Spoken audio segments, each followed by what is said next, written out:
I love the sound of snow falling. It feels special, like watching lightning or seeing a shooting star. It's one of those rare moments you can't control. It doesn't happen often, but when it does, it feels like a gift. I'm not really someone who enjoys hiking, but when it's snowing, I can't resist going outside. Everyone has those urges they can't ignore.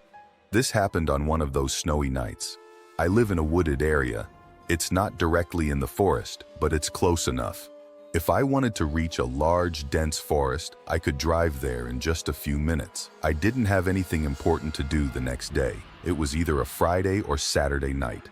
I think it was Saturday because I remember feeling slightly hungover from going out the night before. It wasn't supposed to snow that night. I know this for sure because I always check the weather constantly during winter. I was sitting in my room reading a book when the snow suddenly started, like someone had flipped a switch. At first, I didn't even notice. But when I finally looked outside, there was already a decent amount of snow on the ground. Without thinking much about it, I immediately knew what I wanted to do. I wanted to take a walk in the snow. So I did. I drove to a local hiking trail that is usually very quiet and doesn't get much foot traffic. I got out of my car, stood there for a few seconds admiring the snowfall, and then started walking. I didn't have a clear plan. I just wanted to walk deeper into the woods so I could enjoy the snow more fully.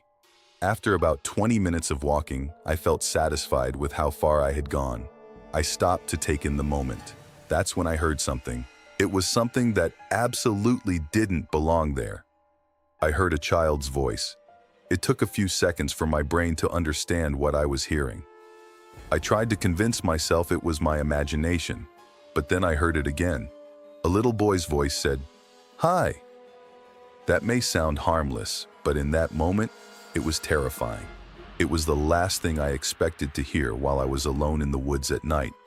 What made it worse was that I couldn't tell where the voice was coming from. It sounded like it could be coming from several directions at once. I quickly turned my head and looked around, but I saw no one. I kept spinning in circles, searching frantically, but there was nobody there. Just as I decided to head back toward my car, I heard the voice again. It was definitely the same little boy. This time he said, "Up here, silly." Without thinking about how disturbing that was, I instinctively looked up. That's when I saw him. A little boy, around 9 years old, was sitting on a tree branch not far away. It made no sense. The boy was clearly dressed for cold weather, but I couldn't understand how he got up there. The lowest branch was at least 20 feet off the ground. Seeing him actually made me feel slightly calmer. I think I was more scared of not knowing where the voice was coming from than seeing him. I walked closer to the tree, never taking my eyes off him. He had a wide smile that looked unnatural, like someone who didn't know how to smile properly yet. As I stood there, my sense of safety started to fade. There were no footprints anywhere around the tree. That meant he had climbed it before it started snowing, which meant he had been sitting up there for at least 45 minutes. That alone was disturbing, but it was even worse knowing how difficult it would be to climb that tree. The tree was completely straight. Even someone with climbing experience would struggle to climb it. He would have had to shimmy straight up at least 20 feet. The boy waved at me. I immediately asked him how he got up there. He told me it was a secret, then went right back to smiling. I didn't know what to do. The kid clearly didn't belong out there, and I felt like I needed to help, but I had no idea how. I couldn't climb the tree to get him down. Before I could say anything else, he stood up on the branch and said, "Watch this." Without warning, he leaned backward and fell. He fell at least 30 feet. I screamed as I watched him hit the ground on his back with a sickening sound. There was no way he could have survived that fall, even with the snow. I ran toward him thinking he had to be dead. But before I reached him, he suddenly jumped up and started running away. It was impossible. A fall like that should have killed him. I screamed again, frozen in shock, and watched him run deeper into the forest. Even though the snow made everything brighter, it was still dark enough for him to disappear. I don't know why I did it, but instead of turning back, I chased him. Normally, I would never do something like that. If this situation happened again, I would turn around every time. But this was that one rare moment where I didn't. I calmed myself and followed his footprints, knowing he couldn't be far. After a few seconds, I started hearing him laugh. It sounded more like cackling. It was deeply unsettling. It felt like he was playing a game while I was terrified.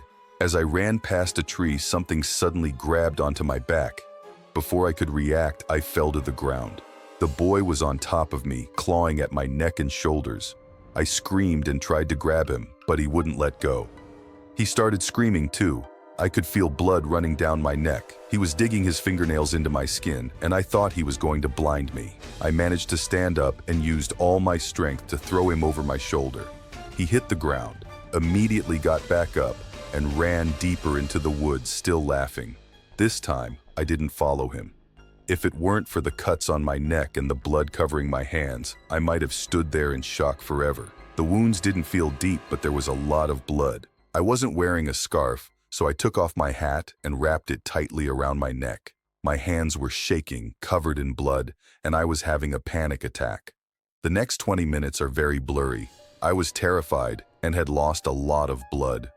The next thing I remember is being in the back of an ambulance. After that, I remember speaking to police officers and telling them what happened. I received medical treatment and had to tell my story over and over again. At the time, I didn't understand why they found it so hard to believe. Later, I learned that while I was in the hospital, police searched the area and found nothing. They said they followed the footprints and only found one set. Mine. When I heard that, I was emotionally destroyed.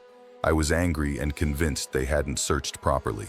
But there was no reason for them to lie. After I was released from the hospital and finished speaking with police, I had no energy left. All I could do was sleep. I can't remember if it was 1 or 2 days later, but I eventually went back to the hiking trail. It had snowed heavily since then, so it made sense that my footprints were gone.